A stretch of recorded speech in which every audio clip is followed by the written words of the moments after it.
जय हिंद दोस्तों, मैं हूं मेजर गौरव आर्या और द चाणक्य डायलॉग्स हिंदी में आपका बहुत बहुत स्वागत है। आज हम बात करेंगे पाकिस्तान के अंदर क्या हो रहा है, इमरान खान के साथ खासतौर से क्या हो रहा है। और मैंने न्योता दिया, मैंने इनवाइट करा अपने बचपन के साथी कमर चीमा साहब को शो पे। चीमा साहब को आप सब लोग जानते हैं।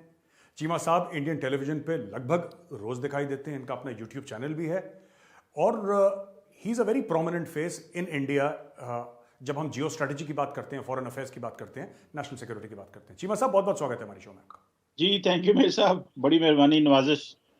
जी चीमा साहब, पहला सवाल, ट्विटर स्पेस पे खान साहब आते हैं, करीब 1.5-2 लाख लोग सुन रहे होते हैं और इमरान खान साहब कुछ ऐसी बातें करते हैं जिससे मैं एज एन इंडियन भी शॉक हो गया कि मतलब there are some red lines. एक लक्ष्मण रेखा जिसको हम लोग हिंदी में बोलते हैं, वो लक्ष्मण रेखा पार नहीं करी जाती। खान साहब और उनकी टीम जो है वो लगातार वो लक्ष्मण रेखा पार कर रही है। फॉर एग्जाम्पल, उन्होंने ट्विटर स्पेस पे ये बोल दिया कि साहब कोई अगर एक बंदा कोई गलती करे या गलत हो बंदा, इसका मतलब ये नहीं कि पूरा इंस्टीट्यूशन खराब है। कहने की बात यह है कि अगर जनरल बाजवा गलत था, ये जनरल बाजवा ने मेरे साथ गलत करा, पाकिस्तान तहरीक इंसाफ के साथ गलत करा, इसका मतलब ये नहीं कि पूरी पाक फौज मेरे खिलाफ है या वो गलत है, सिर्फ एक बंदा गलत है। इतनी बड़ी बात खान साहब ने क्यों कही, चीमा साहब? जी मेरे साहब वंस अगेन बहुत शुक्रिया। और आपको पता है आजकल तो इमरान खान साहब वैसे ही सोशल मीडिया के स्टार हैं और हम तो मजाक में कहते हैं कि इमरान खान साहब को जो है ना वो सोशल मीडिया का वजीर आजम बना दें, क्योंकि इतने पॉपुलर हैं वो वहां पे। तो उनको वहीं पे वजीर आजम बना दें और हुकूमत कोई और कर ले। खैर एनी हो, आज उन्होंने जो सोशल वो जो ट्विटर स्पेस की बेसिकली, अब हर रोज इमरान खान साहब एक नया तरीका ढूंढेंगे कि वो किस तरह रेलिवेंट रह सकें, वो अवाम तक अपनी बात किस तरह पहुंचाएं। पहले तो वजीर आजम थे, मीडिया सुनता था, अब जारी बात है वो टी शर्ट पहनी होती है, नीचे उन्होंने बूट जॉगर पहने होते हैं, साथ एक ट्राउजर पहना होता है, डिग्निटी से भी वैसे मिले जा रहे हैं, सबसे मिले जा रहे हैं। तो अब तो वो जिसे कहते हैं कैजुअल स्टाइल में है, लेकिन साथ ही साथ वो रेलिवेंट रहना चाहते हैं। और इसके साथ साथ आपको पता है वो जलसे कर रहे हैं पूरे पाकिस्तान में। और आज मेरा ख्याल है उन्होंने या कल उन्होंने लाहौर में जलसा करना है। जो आपने खासकर ट्विटर स्पेस की बात की और जिसमें पर्टिकुलरली उन्होंने कहा कि अगर एक बंदे ने कोई गलती हो जाए तो इसका मतलब ये नहीं है कि पूरा इंस्टीट्यूशन है। जाहिर बात है उनको उन्होंने इमरान खान साहब का जो सोशल मीडिया है, उन्होंने पूरी तौर पे एक फौज के खिलाफ एक मुहिम चलाई। वो मानते नहीं है, लेकिन एक उन्होंने मुहिम चलाई जिसमें उन्होंने पूरे इंस्टीट्यूशन को और खास करके पर्टिकुलरली हमारी स्टैब्लिशमेंट को उन्होंने बड़ा टफ टाइम दिया, और जिससे रैंक एंड फाइल में मसले पैदा हुए कि एस्टैब्लिशमेंट ने तो इनको इतना सपोर्ट किया, लेजिस्लेशन में सपोर्ट किया, इनके पास पैसे नहीं थे, चीन गए, सऊदी अरब गए, यूएई गए, इमरान खान साहब को कौन जानता था लेजिस्लेशन में। इवन के इमरान खान साहब जब इन्होंने वोट ऑफ नो कॉन्फिडेंस लेना था पिछले साल, तो इनको तो वोट ऑफ कॉन्फिडेंस नहीं मिलता था। तो बेसिकली तो एक एनवायरनमेंट इनके लिए बनाया गया था। ये बातें हम 2016-17 में करते थे, लेकिन हमें पता था, लेकिन नॉर्मली हम बात नहीं करते थे। लेकिन इन्होंने खुद ही इतनी ज्यादा तनकीद की स्टैब्लिशमेंट के ऊपर, खासकर जनरल बाजवा के ऊपर, उनकी कैरेक्टर असैसिनेशन की, जिससे जारी बात है कि फौज के अंदर जो भले जो भी हो, एक बड़ी जो तजब्जब पाया गया। और इमरान खान साहब ने बेसिकली डेलिबरेटली, मैं कहूंगा कि जो रिटायर्ड फौजी थे और जो सर्विंग है, उनके दरमियान भी एक डिवाइड पैदा करने की कोशिश की, ये कह के कि जी मुझे फारिग किया जाएगा। और मजे की बात यह है कि पीटीआई और इमरान खान साहब जो सड़क पे, गली मोहल्ले, सोशल मीडिया पे कहते हैं हमें अमेरिका ने निकाला, हमारे खिलाफ साजिश हो गई, अंदर बैठ के ड्राइंग रूम में कहते हैं एस्टैब्लिशमेंट ने हमें जो है वो फारिग कर दिया। सो ये जो चीजें हैं, मैं समझता हूं कि इमरान खान साहब थोड़ी गलती कर रहे हैं। वो समझ रहे हैं कि मैं इतना पॉपुलर हूं कि मैं एस्टैब्लिशमेंट की जरूरत बन जाऊंगा, और जिस तरह ये उनको गलतफहमी हो गई थी। बल्कि ये जो 3.5 साल में थे, उनको समझते थे कि मैं ही इंडिस्पेंसिबल हो चुका हूं इस मुल्क के लिए, और बाकी जो सियासी जमातें हैं वो तो इस काबिल ही नहीं है, वो करप्ट है, उनके ऊपर केसेस हैं और ऐसे नहीं हो सकता। तो पता चला कि नहीं, आप इंडिस्पेंसिबल नहीं है इस मुल्क को चलाने के लिए। जिस तरह एस्टैब्लिशमेंट ने और खासकर जनरल बाजवा ने इनकी बड़ी सपोर्ट की, लेकिन at the end of the day Imran Khan साहब के बारे में मशहूर है कि वो किसी के दोस्त नहीं होते, वो किसी का एहसान नहीं रखते, वो बड़े एहसान फरामोश हैं। इमरान खान साहब भले पाकिस्तान के एक पॉपुलर लीडर हैं, आजकल सोशल मीडिया पे आप उनके खिलाफ बात करें, आपको लोग जो है वो खरी खरी सुना देते हैं, लोग आपको अनफॉलो कर देते हैं। आप उनके हक में बात करें, लोग आपको फॉलो करना शुरू कर देते हैं। वो एक उनका क्लाउड जरूर मौजूद है, लेकिन इमरान खान से कुछ गलतियां हो गई हैं, रेड लाइंस उन्होंने क्रॉस कर दी हैं, और उन्होंने एस्टैब्लिशमेंट को और खास करके फौज पे जो तनकीद की है, और ये जिस तरह आपने कहा कि अगर एक बंदा गलती करे, उन्होंने कोई गलती नहीं की जनरल बाजवा ने, वो सिर्फ न्यूट्रल हुए हैं। वो तो आपकी मदद 3.5 साल कर रहे थे, पीछे थोड़ा सा हटे हैं तो आप गिर गए। आपके अंदर तो इतनी कैपेसिटी नहीं है। देखिए मेरे साहब, एक नॉर्मली आप जब कोलेशन गवर्नमेंट होती है, तो कोलेशन गवर्नमेंट के अंदर आपके पास इतना कुछ देने को होता है। आप वजीर आजम हो, आपके पास इतना कुछ देने को होता है, मिनिस्ट्रीज, पैसा, डेवलपमेंट फंड, आप हर चीज कर सकते हो। आप हुकूमत में रह के एज वजीर आजम अपने कोलेशन पार्टनर्स नहीं आप खड़े कर सके, तो आप what to talk of establishment उसमें क्या कर सकेगी? एस्टैब्लिशमेंट का उसमें कोई किरदार नहीं है, जब वो तो आपकी मदद कर रहे थे फॉर। देखिए एस्टैब्लिशमेंट जो है, या जो फौज है, मेरे साहब मैं आपको बताऊं, that is a force of stability in Pakistan. वो पाकिस्तान के अंदर जमहूरियत की भी जमानत है। ये जो इमरान खान साहब रिसेंटली कुछ अर्सा इन्होंने निकलने से पहले कॉन्स्टिट्यूशन को जिस तरह मुअत्तल करने की कोशिश की और बड़े बड़े इन्होंने कारनामे करने की कोशिश की, ये तो मैं समझता हूं कि पाकिस्तान की फौज एक नए तरीके से सामने आई है, जो कि गारंटर है डेमोक्रेसी के। इस वक्त वो जमाने गए जब मार्शल लॉ लगा करते थे, और इमरान खान को भी इस चीज का पता चल चुका है। सो इमरान खान ने बड़ी एक, जैसे आप कहते हैं ना कि वो he was playing below the belt, और वो अपनी पे चेक से बड़ी बातें कर रहे हैं आजकल, जो कि मेरा ख्याल है उनको नहीं करनी चाहिए। अच्छा चीमा साहब, एक बात और बताइए, आपके पहले सवाल से दूसरा सवाल मेरा निकलता है कि देखिए, उनकी हो सकता है कि बाजवा साहब के साथ इख्तलाफात होंगे, और ज़रूर होंगे, मैं मना नहीं कर रहा। हो सकता है इनको लगा कि ये मुझे सपोर्ट कर रहे थे 3.5-4 साल से, अचानक इन्होंने अपना क्यों आशीर्वाद हटा लिया, मुझसे वापस ले लिया। ये भी इमरान खान की शिकायत हो सकती है। But does Imran Khan not know that he is playing a very very dangerous game for Pakistan? Pakistan के लिए वो बहुत एक खतरनाक खेल खेल रहे हैं, क्योंकि जैसा आपने बोला कि फौज is the guarantor of even democracy. External internal threats एक तरफ, वो तो है ही, वो अंडरस्टूड है, लेकिन उसके अलावा गारंटी और सबसे स्टेबल इदारा, ये मैं भी एज एन इंडियन मानता हूं कि पाकिस्तान का अगर कोई सबसे स्टेबल इदारा है वो पाकिस्तानी फौज है। इट्स वेरी स्टेबल, मैंने जनरली देखा, क्योंकि रेजिमेंटेशन काफ़ी अच्छा है, इंस्टीट्यूशनल लॉयल्टी है, चीफ इज़ द बॉस, और जनरली मतलब कुछ ज़्यादा अर्थक्वेक फौज के अंदर नहीं होती। क्या उसको ये नहीं लगता कि कोई और इस चीज़ का फ़ायदा, मैं एज एन इंडियन पूछ रहा हूँ, क्या खान साहब को ये नहीं लगता कि एज एन, मतलब मैं एज एन इंडियन ही आपको बता रहा हूँ कि कोई बाहर वाला कोई इसका फ़ायदा उठा सकता है कि जो सबसे जो मजबूत इदारा है पाकिस्तान का, जो सबसे स्टेबल इदारा है पाकिस्तान का, और हम तो कहते हैं खुल के कि पाकिस्तानी फौज हमारी दुश्मन है, being an x Indian army officer, मैं इसमें कोई ढकी छुपी बात नहीं है, आपको पता है, मुझे ही पता है, लेकिन fact of the matter is the most stable. क्या खान साहब को यह नहीं लगता कि पाकिस्तान के डायरेक्टली वो ऐसे चोट पहुंचा रहे हैं ये सब करके, by questioning the army chief? The army chief is not about general Bajwa, general Bajwa कल चले जाएंगे, कोई और आ जाएगा। It is the institution of the army chief. Army chief एक इंस्टीट्यूशन है, he is not a person. तो इसमें क्या आपको लगता है, आपके क्या इसमें व्यूज हैं? देखिए इमरान खान साहब को सब पता है वो क्या कर रहे हैं। वो सिर्फ फौज को, जैसे वो कहते हैं ना, प्लेइंग टू द गैलरी, वो डेलिबरेटली सारा कुछ कर रहे हैं ताकि एस्टैब्लिशमेंट को बता सके कि मैं स्टिल पॉपुलर बंदा हूं। और मेरा ख्याल है कि एस्टैब्लिशमेंट जो है वो पसंद करेगी कोई भी पॉपुलर लीडर ऊपर आ जाए, इसमें कोई प्रॉब्लम नहीं है। कल को नवाज शरीफ ऊपर आ जाए, पीपल्स पार्टी आ जाए, इमरान खान आ जाए, मेरा नहीं ख्याल एस्टैब्लिशमेंट उनको रोकेगी, किसी को भी रोकेगी। मैं बात कर रहा हूं, I am talking of 2022 and I am talking of 2020, उससे पहले की बात नहीं कर रहा। जो मैं मुस्तकबिल फ्यूचर की बात कर रहा हूं, जो मेरी रीडिंग है अपने इंस्टीट्यूशन फौज की, वो चाहेगी कोई भी ऐसा बंदा जो इलेक्शन जीत के आ सकता है वो आ जाए, उनको इससे कोई इतराज नहीं होगा। लेकिन एज लॉन्ग एज, लेकिन वो जाहिर बात है किसी को सेटअप को मुअत्तल करने नहीं देंगे। एक बात, ये जो आपने बात की, वो please playing to the gallery, उनको बड़े अच्छे से पता है मैंने क्या करना है और मुझे क्या करना चाहिए। एक तो जैसे मैंने कहा कि वो चाहते हैं कि वो बताएं मेरी आवाम में इतनी पॉपुलैरिटी ताकि एस्टैब्लिशमेंट मुझे वापस ओन कर ले।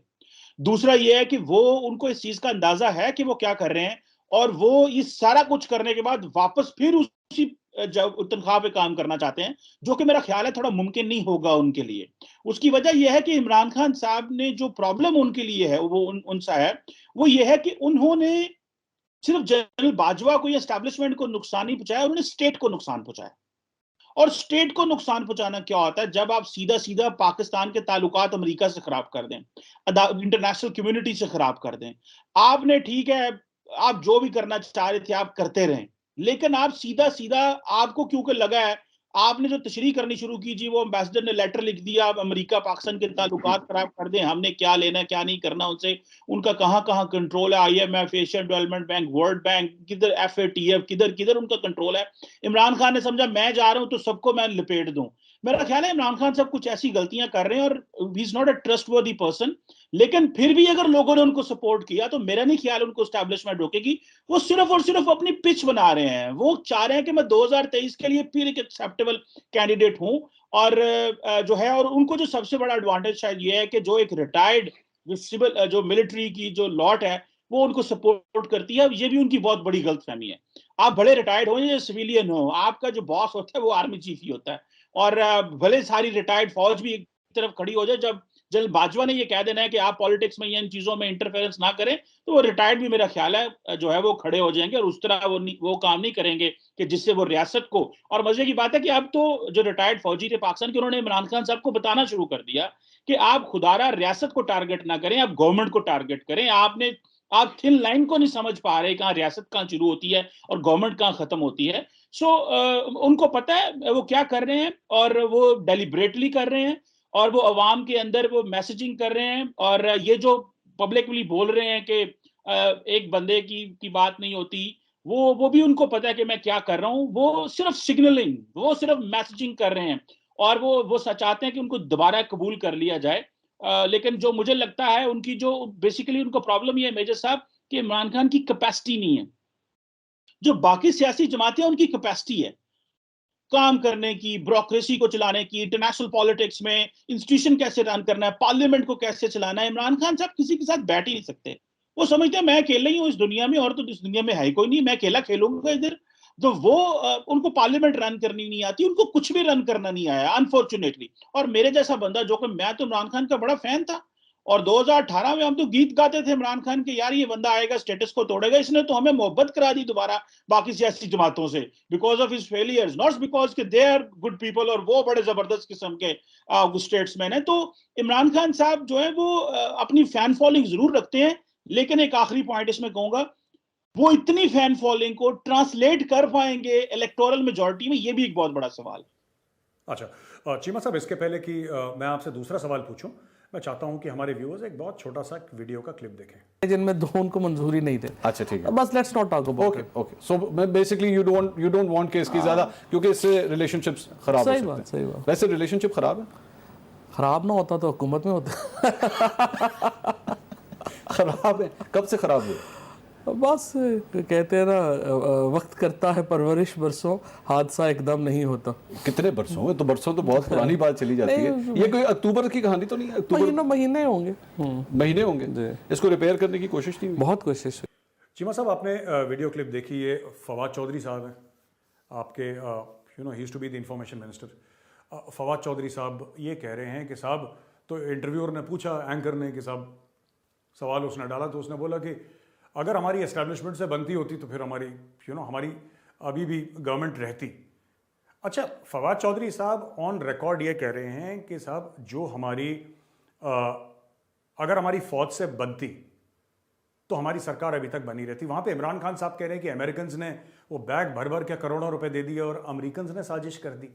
तो इसका क्या मतलब, ये दोनों मिलकर क्या बोल रहे हैं कि पाकिस्तानी फौज और American they are hand and glove, ये मिले हुए हैं, इमरान खान के खिलाफ साजिश कर रहे हैं, या इमरान खान साहब कुछ और कह रहे हैं, उनकी टीम को पता ही नहीं है कि क्या चल रहा है? क्योंकि ये बिल्कुल इन्होंने मुख्तलिफ बयान दिया है कि फौज ने हमें हटाया है, फौज ने हमें हटाया है। This is something that this person has said, ये अपने जो फवाद चौधरी साहब है। इमरान खान ये नहीं कह रहे फौज ने हटाया, वो फौज के साथ फौज की तनकीद कर रहे हैं, आर्मी चीफ की तनकीद कर रहे हैं, पर वो कह रहे हैं कि इंटरनेशनल कॉन्स्पिरेसी है, वो कह रहे हैं अमेरिका ने हटाया मुझे। तो चक्कर क्या है इसके पीछे चीमा साहब?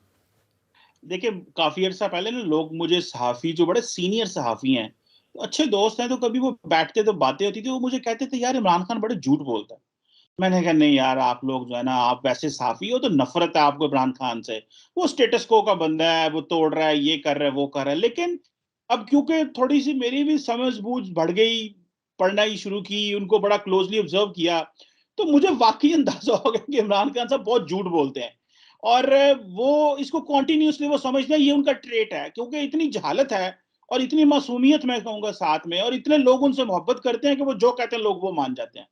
देखिए जो वो क्या नाम है, फवाद चौधरी साहब जो हैं वो खुद बड़े एस्टैब्लिशमेंट के करीब हैं। ये पिछले अक्टूबर से लेके अभी तक तो सारे फायर फाइटिंग कर रहे थे। कोई जाता था जीएचक्यू, कोई पैगाम लेके फिर वापस आता था, और इमरान खान साहब के बारे में मशहूर है कि वो हर दफा वादा तोड़ देते थे। और एस्टैब्लिशमेंट कुछ नहीं इनसे मांगती, यही एस्टैब्लिशमेंट से कुछ मांग रहे होते थे। कोई इंटरनेशनल स्टेज पे कुछ सपोर्ट, कोई आईएमएफ के हवाले से कहीं पे कुछ सपोर्ट, क्योंकि वो जारी बात है एक ही अदारा था जो क्रेडिबल था, जिसकी रिट थी, तो दोबारा दोबारा उन्हीं के पास जाना पड़ता था। सो जो फवाद चौधरी कह रहे हैं वो बात तो सही है, बल्कि आप मजे की बात बताऊं, इससे थोड़ा पीछे ले जाऊं। इमरान खान साहब और उनकी मिनिस्टर श्री मजारी साहबा, वो तो कहती हैं जनाब कि एस्टैब्लिशमेंट ने हमें 3 चॉइसेस भेजी, जो कि झूठ हैं, कि जी आप इलेक्शन करवा लें, आप इस्तीफा दे दें, आप वोट ऑफ नो कॉन्फिडेंस करा लें। अब मजे की बात यह है कि ये इमरान खान ने उनसे रिक्वेस्ट की, लेकिन वो कहती है नहीं, उन्होंने एस्टैब्लिशमेंट ने हमें कहा। हालांकि इन्होंने प्राइम मिनिस्टर ऑफिस ने रिक्वेस्ट की जनरल बाजवा के ऑफिस से कि ये जो वोट ऑफ नो कॉन्फिडेंस आया है, इस पे जो है वो कुछ करें, हमारी रहनुमाई मदद करें। उन्होंने कहा हम ठीक है ऑपोजिशन को पूछ के आपको बता देते हैं कि अगर आपकी इतनी, आप उनसे बात भी नहीं कर सकते, क्योंकि इनका level of political communication opposition से इतना, ये तो उनसे बात भी नहीं करते। अब आप इमेजिन करें, बीच में एस्टैब्लिशमेंट को ले आते हैं और फिर कहते हैं कि जी आप फौज को क्यों लेके आ रहे हैं। और अब देखिए फवाद चौधरी ये कहते हैं कि बेसिकली इमरान खान ने ये ऑप्शन दी है, ये एस्टैब्लिशमेंट ने हमें ऑप्शन नहीं दी। अब वो अपनी फॉरन जो श्री मजारी जो है उनके बारे कह रहे हैं कि वो झूठ बोल रही है, इमरान खान साहब झूठ बोल, ये आज उन्होंने कहा। ठीक है, सो पॉइंट ये है कि एक तो ये हो गया, एस्टैब्लिशमेंट इनको कोई ऑप्शन नहीं दिए थे, ये प्राइम मिनिस्टर ऑफिस ने रिक्वेस्ट की थी, उन्होंने कहा जी कि ये 3 चीजें इनमें से कोई एक कर लें। तो अब इन्होंने कह दिया जी कि मुझे, उन्होंने एस्टैब्लिशमेंट, मेरे पास 3 ऑप्शन। तो अब देखिए इतने, तो फिर एस्टैब्लिशमेंट तो फिर बोलती नहीं है, फौज तो रोजाना प्रेस कॉन्फ्रेंस नहीं करती, वो तो फिर एक दफा ही बोलते हैं, महीने में कभी कोई प्रेस कॉन्फ्रेंस होगी तो उसमें अपना मौकफ रख देते हैं। ये तो हर वक्त सोशल मीडिया पे चढ़े रहते हैं, जो मर्जी उनके बारे में बोल दें। वो फिर भी इनकी शर्म लिहाज दीद कर देते थे, यार वजीर आजम है, एक्स प्राइम मिनिस्टर है, छोड़ो यार क्या बंदा कर रहे हैं अब इसको। और जो दूसरी बात आप जो कर रहे हैं उसमें वो कह रहे हैं कि देखिए मेरे साथ बिकता क्या है, पाकिस्तान में क्या बिकता है इस वक्त। एंटी इंडिया का नारा इमरान खान नहीं बेच सकते, क्योंकि इमरान खान, ये इतना पुराना नारा हो चुका है। मैं तो कहता हूं इंडिया में बिक सकता है एंटी पाकिस्तान, ये आज पाकिस्तान में एंटी इंडिया नारा नहीं बिकता। मोदी साहब आज भी वजीर आजम बन जाते हैं एंटी पाकिस्तान नारा मार के, लेकिन पाकिस्तान का वजीर आजम एंटी इंडिया नारा मार के आज वजीर आजम कोई नहीं बन सकता, क्योंकि माहौल बदल गया।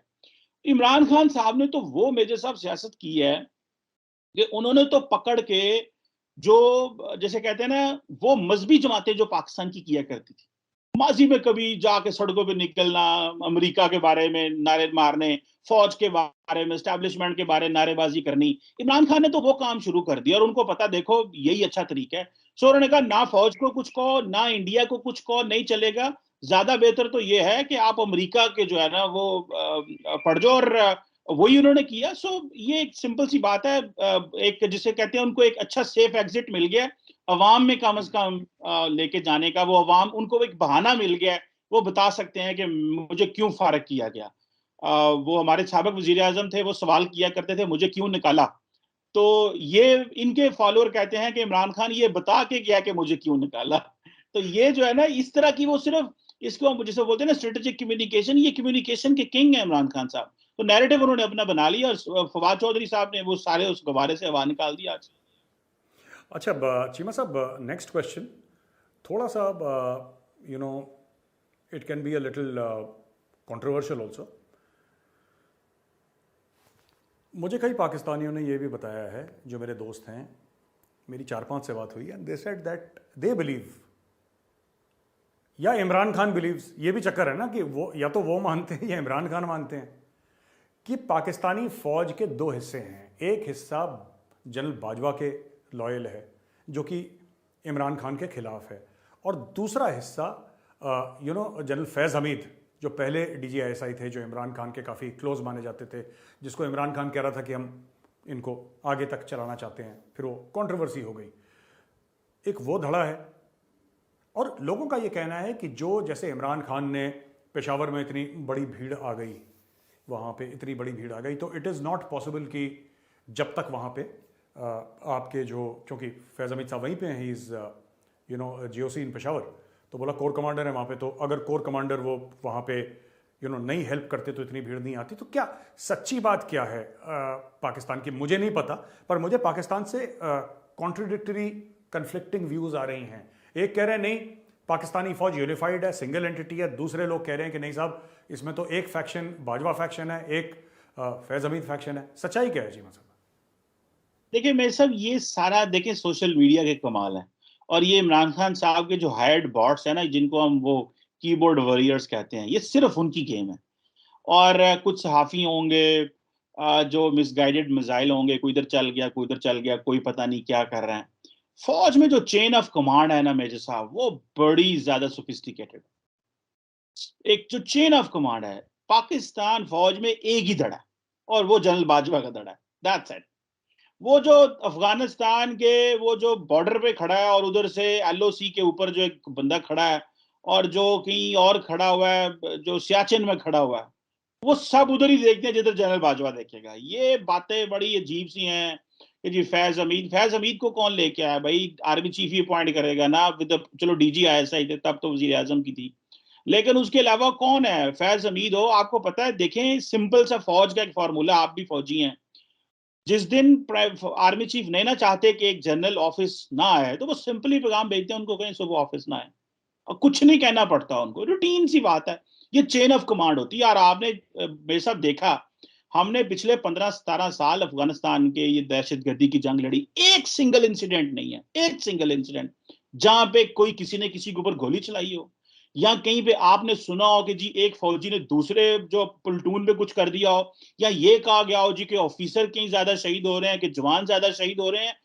ये जो चेन ऑफ कमांड है ना, ये बड़ी क्लासिकल है। ये चीज हमें जो है वो बचा रही है, वरना ये सियासतदान जितने नाबालिग हैं, जिस तरह की ये सियासत कर रहे हैं, हमारी तो मिसालें कई और तरह की हों। आज देखे ना, सिंपल सी बात है, बातें तो फिर बुरी लगती हैं मेरे साहब।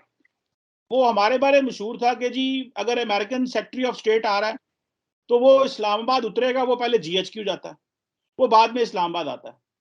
देखिए ये बातें तो बुरी लगती हैं, लेकिन ये बातें, ये हम अक्सर बात करते हैं, ये पार्लियामेंटेरियंस की लॉस्ट स्पेस है जो उन्होंने वापस लेके आनी। तो मेरा ख्याल है कि वो एक मुनज्जम अदारा है, उन्होंने तो अपने आप को मुनज्जम रखा।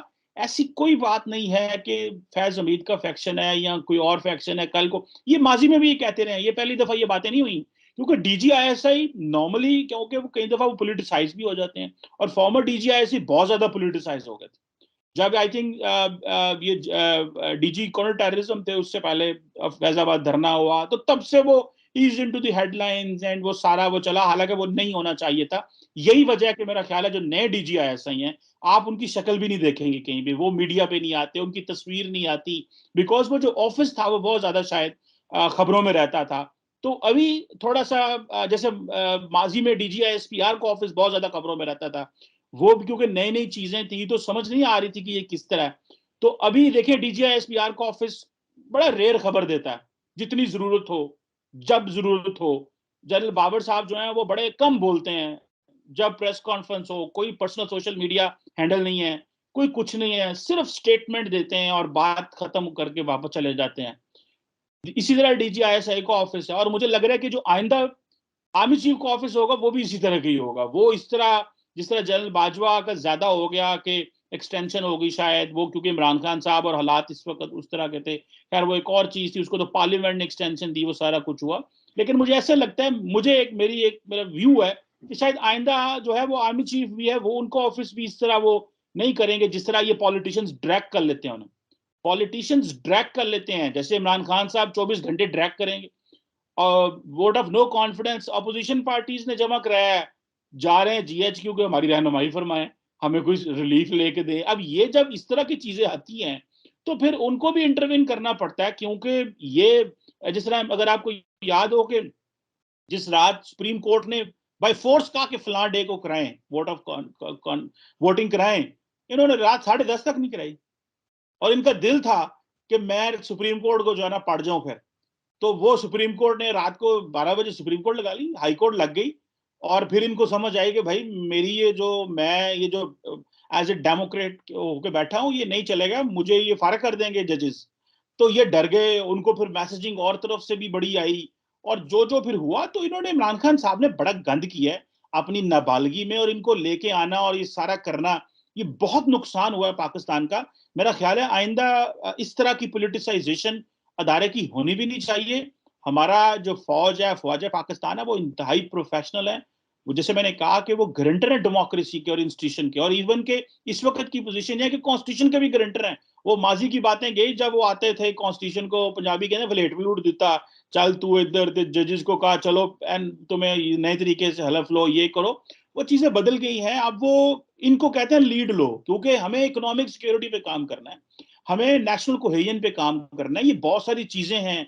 वॉर एंड टेरर लड़ने के बाद इंटरनल प्रॉब्लम्स हो गए, इकोनॉमी आपको पता है सबसे बड़ा मसला है, और बहुत सारे मसले हैं। तो मेरा ख्याल है कि ये आगे हमारी जो डायरेक्शन है वो और तरह की होगी। सियासतदानों को चाहिए कि अफवाज को या आर्मी चीफ के ऑफिस को ये इनको ड्रैग ना करें, और मेरा ख्याल है आइंदा बाकी जो हमारे अदारे भी हैं वो भी इन चीजों में नहीं आएंगे। मेरी एक असेसमेंट है लुकिंग कि ये जिस तरह दो अदारे जो हैं वो थोड़े चेंज हुए हैं। जी जी मेरा आखिरी सवाल आपसे चीमा साहब ये है कि इमरान खान साहब की वजह से, उनके ट्वीट्स की वजह से, उनके पब्लिक अटरेंसेस, उनके इंटरव्यूज़, उनके पब्लिक रैलीज़, इससे पाकिस्तान की डिप्लोमेसी को, जिसको पहले भी काफ़ी चैलेंजेस थे, लेकिन इनकी वजह से जिसको कहते हैं ना बैठे बैठे परेशानियां काफ़ी सारी आ गई। इमरान खान ने कोई कसर नहीं छोड़ी कि पाकिस्तान को वेस्ट से पूरी तरीके से आइसोलेट कर दें। उनके एक मंत्री भी थे, वो जो अफरीदी साहब, जो कैमरा लेके पहुंच गए थे वो अमेरिका में, जो कह रहे थे कि यहाँ की ख्वातीन को ऊपर उनके कमेंट कर रहे थे कि यहाँ पे मोरालिटी नहीं रह गई, ये सब। खैर वो तो छोटी बात है, बिकॉज उनको कोई जानता नहीं, लेकिन खान साहब को तो सब जानते हैं। He is the prime minister, was the prime minister, bag your pardon, of Pakistan. तो खान साहब ने भी इतनी तनकीद करी अमेरिका की, एक पर्सनल लेवल पर तनकीद करी कि अब मेरा सवाल ये आपसे ये है कि कितना मुश्किल है वापस अमेरिका के साथ रिलेशनशिप, बिकॉज सी ये तो इंटरकनेक्टेड वर्ल्ड है। आप ये नहीं कह सकते कि अमेरिका भाड़ में जाए या अमेरिका कल बोले कि जी पाकिस्तानी भाड़ में। Everybody needs each other in this interconnected world. तो कितना मुश्किल होगा पाकिस्तान की डिप्लोमेसी को वापस ट्रैक पे आने का, क्योंकि इसकी शुरुआत बाजवा साहब ने कर दी है। जहां तक मेरा विश्वास है कि जनरल बाजवा ने वो शुरुआत कर दी है to get things towards neutrality, थोड़ा सा एक डिसेंसी आ जाए, क्योंकि इमरान खान साहब ने तो गड्ढे में डाल दिया था मामला। आप बताइए कितना टाइम लग जाएगा इसको? देखिए, जैसे बात अमेरिका के हवाले से हो या यूरोप के हवाले से या इंग्लैंड के हवाले से हो, इन सब अदारों, इन सब ममालिक को पता है कि जो अदारा पाकिस्तान में मैटर करता है वो फौज है, और आर्मी चीफ क्या कह रहा है। देखिए, इमरान खान जो मर्जी बोलते हैं। जिस दिन इस्लामाबाद सिक्योरिटी डायलॉग में उन्होंने बोला था, उन्होंने रशिया पे तनकीद कर दी और अमेरिका के हवाले से बात कर दी, सारी इमरान खान साहब सिटिंग प्राइम मिनिस्टर के गुब्बारे से हवा निकल गई, because he is so immature.